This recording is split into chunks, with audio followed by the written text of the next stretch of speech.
কেমন আছেন সবাই? আশা করি ভালো আছেন। আজকে আমাদের অর্থাৎ ২৪ তারিখ প্রথম আলোতে যেই নিউজটা আসছে সেটা নিয়ে আজকে আলোচনা করব আমরা। দেখেন যে মিয়ানমারের চীনের ভূ রাজনৈতিক প্রভাব বাড়ানোর চেষ্টা।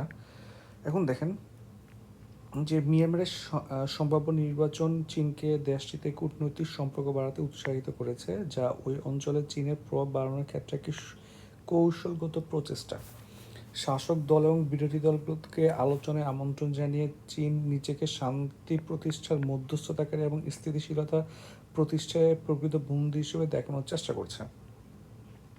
মূলত এই কাজটা কিন্তু চীন আগে থেকেই করতেছে, যেমন হচ্ছে আপনার ইরান, তারপর হচ্ছে সৌদি, ইভেন হচ্ছে হামাস এবং ফাতা ওদেরকে নিয়েও একসাথে কাজ করে ভালোই ওরা সংকট নিরসন করতেছে বা করে ফেলছে। যোগ এই মুখোশের আড়ালে চীনের একটি কৌশলগত এজেন্ডা রয়েছে। মিয়ানমারের সম্পর্কের কাছে চীন আরও একটি আস্থা অর্জন করতে চায়। মূলত এই জিনিসটা আসছে হচ্ছে আপনার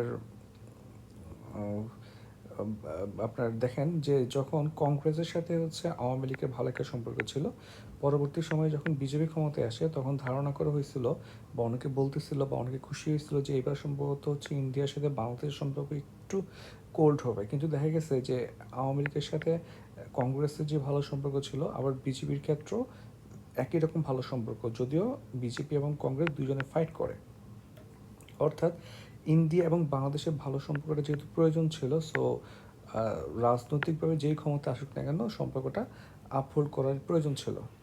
সেমভাবে দেখেন যে চীন চাচ্ছে বিরোধী দল এবং যেই সামরিক শাসক যারা আছে তাদের মধ্যে একটা একটা ওয়ার্ম রিলেশন বিল্ড করা, যাতে করে শান্তি প্রতিষ্ঠা করা যায়।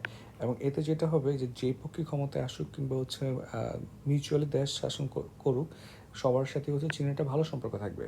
তাহলে এখন এটা হচ্ছে কেন চীনের লাভটা কোথায়? দেখেন চীনের হচ্ছে আপনার রাজনৈতিক হস্তক্ষেপ করার সুবিধা হবে, অবকাঠামোমূলক প্রকল্প আছে অনেক বেশি, তারপর হচ্ছে বিআরআই প্রজেক্টে প্রচুর বিনিয়োগ বাড়াতে চায় প্লাস আছে।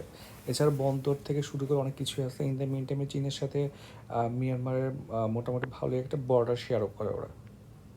দেখেন চীন সম্প্রতি মিয়ানমারের সাবেক প্রেসিডেন্ট থেইন সেইন এবং বর্তমান জান্তা প্রধান উপপ্রধান জেনারেল সো উইন সহ উচ্চপদস্থ কর্মকর্তাদের আমন্ত্রণ জানিয়েছিল। এই সফরের পেছনে বড় কী তাৎপর্য ও চীনের উদ্দেশ্য কী তা নিয়ে না জল্পনা এবং হচ্ছে গুজব ছড়িয়ে পড়ছে। সরকারিভাবে থেইন সেনের এই সফর ছিল শান্তিপূর্ণ সহাবস্থানের 5 মূলনীতি ঘোষণা 70 বছর স্মরণ উপলক্ষে। যাক, মূলত হচ্ছে একটা ইস্যুকে কেন্দ্র করে চীন ট্রাই করছে সবাইকে নিয়ে বসার। এখন দেখেন জেনারেল সো উইনের সিনডাও সফরটি চীনের পরবর্তী কৌশলগত সম্পৃক্ততার বিষয়কে সামনে আনে। মিয়ানমারের রাজনৈতিক ব্যক্তিত্বের এমন এক সময়ে চীন ব্যক্তি আমন্ত্রণ জানালো যখন জানতা আগামী বছর নির্বাচনে করার কথা চিন্তা ভাবনা করছে। অর্থাৎ আগামী বছর কিন্তু খুব একটা দূরে না, এখন অগাস্ট প্রায় শেষ। মূলত চীন সংলাপ এবং শান্তির নিরপেক্ষ মধ্যস্থতাকারী হিসেবে প্রতিষ্ঠা করতে চায়, যাতে করে হচ্ছে ধরেন ও থাকবে হচ্ছে মোরল চীন, এবং হচ্ছে এবার মিয়ানমারের যত পক্ষই থাকুক সবাই চীনের কাছে যাবে বিচার দেওয়ার জন্য, এবং চীন সবাইকে হচ্ছে মাথায় হাত বুলিয়ে দিবে এবং সবসময় চীন একটা কন্ট্রোলিং পাওয়ারে থাকবে। এটা হচ্ছে চীনের লক্ষ্য। দেখেন রাজনৈতিক উপদলের সাথে সম্পৃক্ততার মধ্যে দিয়ে মিয়ানমারের রাজনৈতিক মানচিত্র চীনের প্রভাব বাড়ানোর কৌশল। প্রধান রাজনৈতিক কুশীলবদের সঙ্গে সম্পর্ক স্থাপনের মাধ্যমে চীন চাইছে আসন্ন নির্বাচনে যিনি ক্ষমতা আসুক না কেন চীনের যাতে স্বার্থ এবং বিনিয়োগ সুরক্ষা নিশ্চিত করবে। এবং আরও একটা ইস্যু আছে, যেমন ধরুন হচ্ছে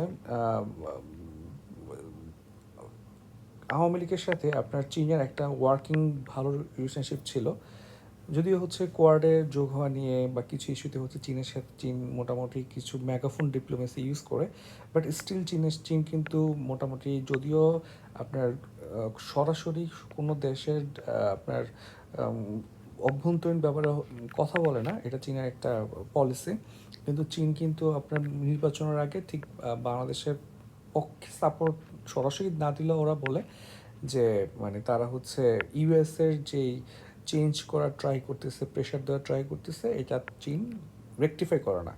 অর্থাৎ ইউএসের অ্যাগেনস্টে গিয়ে কথা বলাটা কিন্তু মূলত আওয়ামী লীগের পক্ষে কথা বলাই ছিল আর কি, কারণ নির্বাচনকালীন সময়টা আপনারা তো হয়তো জানেন সবাই। যাই হোক দেখেন মিয়ানমারে চীনের বিআরআই মহাপরিকল্পনার আওতায় আছে জলবিদ্যুৎ, আন্তঃসীমান্ত শিল্পাঞ্চল, উচ্চগতির রেলওয়ে এবং হচ্ছে কায়ুক ফাইউ গভীর সমুদ্রবন্দর। 2013 সালে চালু হওয়া মিয়ানমার চীন গ্যাস পাইপলাইন প্রকল্প ছাড়া অন্য প্রকল্পগুলো চালু হতে বিলম্ব হচ্ছে।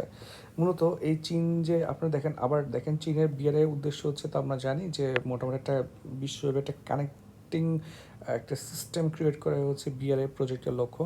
এখন দেখেন কৌশলগত অবস্থান, সমৃদ্ধ প্রাকৃতিক সম্পদ এবং গুরুত্বপূর্ণ খনিজ সম্পদের সমৃদ্ধ মিয়ানমার এই প্রকল্পের গুরুত্বপূর্ণ একটা অংশ। চীন এরই মধ্যে মিয়ানমারের বন্দর, রেলওয়ে সহ অবকাঠামোমূলক এবং জ্বালানি খাতে প্রচুর বিনিয়োগ করে ফেলছে।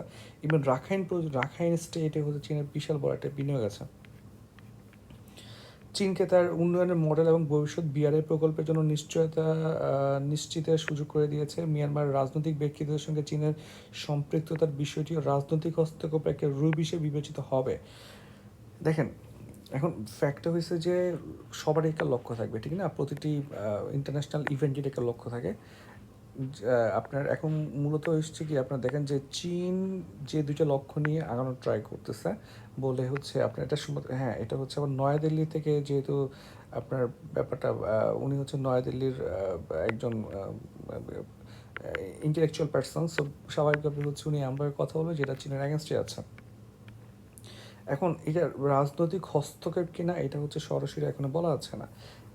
মিয়ানমারের উত্তরাঞ্চলে সংঘাতের ক্ষেত্রে চীনের পৃষ্ঠপোষকতা পাওয়া ইউনাইটেড ওয়ার্ল্ড স্টেট আর্মি গুরুত্বপূর্ণ ভূমিকা পালন করছে। দেখেন, এখানে একটু বলে রাখি, আচ্ছা তুমি শেষ করে তারপর বলি। বিশেষজ্ঞরা চীনের এই পদক্ষেপকে মুখোশ বলে বর্ণনা করেছেন। তারা বলেছেন, বন্ধুত্ব এবং শান্তির বার্তা নিয়ে মিয়ানমারে চীন হাজির হলো তাদের আসল উদ্দেশ্য রাজনৈতিক হস্তক্ষেপ এবং কৌশলগত আধিপত্য প্রতিষ্ঠা করা। মূলত দেখেন, এইটা কিন্তু কোনো অপরাধ না, মানে it's not a crime in international politics. আপনি যখন হচ্ছে দেখবেন, ধরেন হচ্ছে কেউ হচ্ছে আপনাকে ইন্টারন্যাশনালি হচ্ছে একটা সাপোর্ট দিচ্ছে, পরে ঠিক একটা অ্যাডভান্টেজ দেবে যে আমি তোমাকে সাপোর্ট করছিলাম, আমি তোকে অ্যাডভান্টেজ দাও। ইন্টারন্যাশনাল পলিটিক্স বা রিলেশনস হচ্ছে কোনো চ্যারিটি না যে আপনি হচ্ছেন অটো পেয়ে যাবেন। সো এখানে কেন সে অ্যাডভান্টেজ নিতে চাচ্ছে, এই জিনিসটা হচ্ছে আপনি ওকে ক্রিমিনালাইজ করতে পারবেন না ব্যাপারটাকে। যদি হচ্ছে এটা একটু কিছুটা বায়াসনেস তো থাকবেই, যেহেতু এটা ইন্ডিয়া থেকে লেখা হয়েছে এবং চীনকে নিয়ে লেখা হয়েছে। যাক, এখন যেটা বলতেছিলাম, যেমন ধরুন হচ্ছে বাংলাদেশের সাথে আপনার চীনের একটা খুব ভালো সম্পর্ক ছিল। বাংলাদেশের অনেকগুলো মেগা প্রজেক্টে চীন কানেক্ট ছিল। সম্প্রতি $500 বিলিয়ন সমপরিমাণ ইউএন আনার কথা ছিল। ইন দ্য মিন টাইমে হচ্ছে বাংলাদেশ চিটগাংয়ে হচ্ছে আপনার প্রায় 700 একরের বেশি জায়গা জুড়ে চীনের একটা আপনার শিল্পাঞ্চল গড়ার কথা। এবং হচ্ছে বাংলাদেশের চীনের যেই কিছু ফরেন পলিসি যেটা ইউএসএ কানেক্ট করে, যেমন হচ্ছে আপনার আইপিএস, ইন্দো প্যাসিফিক স্ট্র্যাটেজি, তারপর হচ্ছে বিআরআই বা কোয়াড আছে এখানে, মানে বাংলাদেশের যে লোকেশন সেখানে হচ্ছে চীন সরাসরি বাংলাদেশকে আপনার হচ্ছে কী করতে পারবে না, মানে বাতিলের খাতায় ফেলতে পারবে না।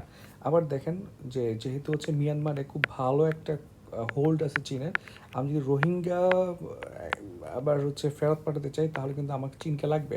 এখানে কিন্তু ইউএসএ খুব একটা স্ট্রং রোল প্লে করতে পারবে না। অর্থাৎ এখানে একটা ভালো একটা মানে দুজনের প্রতি একটা ইউজফুলনেস আছে এবং এখানেই একটা সুযোগ আছে দুজনের লাভের জন্য একসাথে কাজ করার।